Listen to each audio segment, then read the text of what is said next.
राजस्थान की विधानसभा हमारे पीछे है जिसमें 200 सदस्य बैठते हैं। अब उपचुनाव हुआ है। अब 200 सदस्यों की पूरी लिस्ट आ गई है जिसमें 7 सीटों पर उपचुनाव हुआ था। उसमें से बीजेपी को 5 सीटों पर जीत मिली है, एक पर कांग्रेस ने जीता है और एक पर भारतीय आदिवासी पार्टी ने। इस पूरे उपचुनाव के रिजल्ट को अगर देखेंगे तो इसमें कई गढ़ जो थे वो ढह गए हैं। रामगढ़ में कांग्रेस का, ओला परिवार का झुंझुनू में और खिंवसर में हनुमान बेनीवाल का। इन तीनों बड़े गढ़ों को देखा जाए जहां 20 साल से इन्हीं लोगों का कब्जा था, वहां पर इस बार बीजेपी ने चुनाव जीता है। हालांकि दौसा जहां पर कांग्रेस चुनाव जीतती आ रही है, कांग्रेस ने जीता है बड़े कम वोटों की मार्जिन से। लेकिन बड़ी बात यह है कि किरोड़ी लाल मीणा ने जिस तरीके से माहौल बनाया, जिस तरीके से टिकट लिया और लगातार वो सरकार और संगठन से ऊपर चलने की जो उनकी आदत रही है हमेशा, उस आदत की वजह से उन्हें नुकसान हुआ है। वहाँ पार्टी के लोगों ने उनसे किनारा कर लिया था क्योंकि वहाँ पर किरोड़ी लाल मीणा ने अपने भाई का चुनाव खुद लड़ना शुरू कर दिया था। लोगों का कहना था कि किरोड़ी लाल मीणा चुनाव में नहीं दिखते तो उनको फ़ायदा मिलता, लेकिन उन्होंने चुनाव को इतना बड़ा बनाया कि उसकी वजह से आज पार्टी को नुकसान हुआ है। बीजेपी कार्यालय में भी इसकी चर्चा हो रही थी कि किस तरीके से वहाँ पर किरोड़ी लाल मीणा ने चुनाव लड़ा, किस तरीके की चीज़ें हुई। लेकिन भाजपा किरोड़ी लाल मीणा के सहारे वहाँ पर चुनाव जीतना चाहती थी, लेकिन चुनाव हारने के बाद अब ये बात शुरू हो गई है कि किरोड़ी लाल मीणा पार्टी संगठन के साथ काम क्यों नहीं करते हैं। दूसरी तरफ अगर चलते हैं झुंझुनू में, तो ओला परिवार के साथ भी यही परेशानी रही। वो लोग पार्टी संगठन के साथ रहते नहीं थे। ओला परिवार अकेले चुनाव लड़ता था। ओला परिवार का अपना खुद का संगठन था, खुद सिस्टम था, जो इस बार काम नहीं आया। तो इसी तरीके से रामगढ़ में जाएंगे तो दो भाइयों के बीच में जो वहाँ पर एक तरह से शीत युद्ध चल रहा था, उसका नुकसान पार्टी को मिला। वहाँ पर आदिल और आर्यन के बीच में जिस तरीके की बात आ रही थी वो बात आज साफ हुई है, वहाँ पर बीजेपी को जीत मिली है।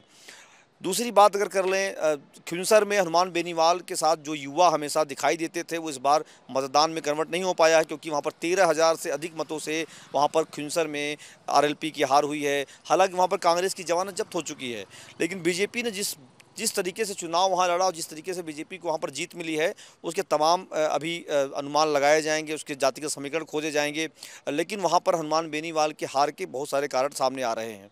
तो जिस तरीके से वहाँ पर ये माना जा रहा था कि बीजेपी को चुनौती मिलेगी, चुनौती मिली, लेकिन बीजेपी को वहाँ पर जीत मिली है। इसी तरीके से अगर हम चलते सलूम्बर में, जहाँ पर बहुत कम वोटों की मार्जिन से भाजपा को जीत मिली है, जहाँ पर शांता मीणा जो बीजेपी की तरफ से प्रत्याशी थी, उन्हें मात्र 1300 वोटों से जीत मिली है। लेकिन वहाँ पर जिस तरीके से बाप ने चुनाव लड़ा, उसमें कांग्रेस वहाँ से हवा हवाई हो गई। तो ऐसे तमाम सीटों का जो रुझान आज सामने है, उसमें से ये देखा जा रहा है कि कौन किससे आगे रहा, कौन पीछे रहा।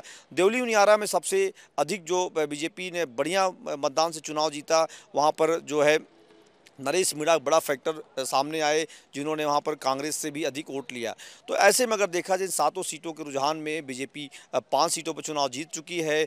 2 पर, 1 पर बाप और 1 पर कांग्रेस को जीत मिली है। लेकिन रोचक बात यह है कि कांग्रेस की जो जीत है दौसा में बहुत कम वोटों के अंतर थे, और बाप ने जो वहाँ पर चुनाव जीता, जब विधानसभा का चुनाव हुआ था 23 में, तो भारतीय आदिवासी पार्टी के जो नेता थे वहाँ, राजकुमार रोत, उन्हें लगभग 70,000 वोटों से अधिक मार्जिन से जीत मिली थी। लेकिन अब बीजेपी ने उसकी मार्जिन कम कर दी है। तो सब मिला जुला के ये देखा जा रहा है कि बीजेपी के संगठन और सरकार ने मिलकर के जिस तरह से प्रत्याशियों के साथ वहाँ पर चुनाव लड़ा, उसका फ़ायदा भाजपा को मिला है। कांग्रेस नुकसान में है। कांग्रेस ने अपनी गढ़ वाली सीटों को खो दिया है। उसके पीछे समीक्षा होगी, डोटासरा क्या कर पाएंगे। जिस तरीके से अशोक गहलोत दिखते नहीं थे, पायलट दिखते नहीं थे चुनावों में, उसका असर पार्टी पर खुद दिखा है। तो ये आज का जो अपडेट है, जो रिजल्ट है, उस पर यही है कि बीजेपी यहाँ 5 सीटों पर चुनाव जीती है। और बीजेपी ने, रोचक बात है, अपने गढ़ को बचा लिया है। उनका गढ़ इसमें सलूम्बर था, जहां पर बीजेपी के विधायक चुनाव जीतते रहे 3 बार लगातार। उनकी पत्नी चुनाव जीत गई हैं। तो इस तरीके का जो आज का उपचुनाव का रिजल्ट है, जहां भाजपा की जमानत तो कहीं नहीं जब्त नहीं हुई है, लेकिन कांग्रेस की कई सीटों पर जमानत जब्त हुई है।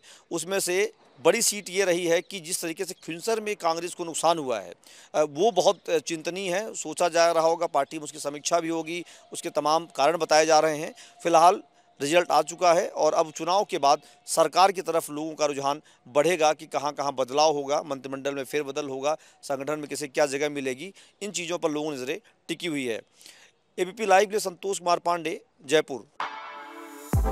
For exclusive and insightful videos, subscribe to our new channel ABP Live Premium.